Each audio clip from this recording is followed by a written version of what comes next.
Finance, relationship যাই হোক, সেটা আপনি ঈশ্বরকে স্যারেন্ডার করেছেন। যেমন দ্রৌপদী যখন বস্ত্রহরণ হয়েছিল তখন তার কেউ সাহায্য করেনি, সেখানে শ্রীকৃষ্ণ কিন্তু শ্রীকৃষ্ণকে ডেকেছিলেন এবং ওনাকে স্যারেন্ডার করে দিয়েছিলেন। শ্রীকৃষ্ণ এসে কিন্তু তাকে রক্ষা করেছিল, তার মান সম্মান। তো সেটাই, আপনি যেখানে ফেসে আসেন বা আপনি যে বুঝতে পারছেন না কী করবেন, আপনি ঈশ্বরকে স্যারেন্ডার করে দেন।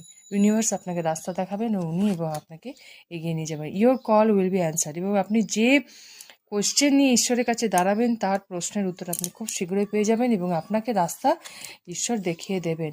Knock knock.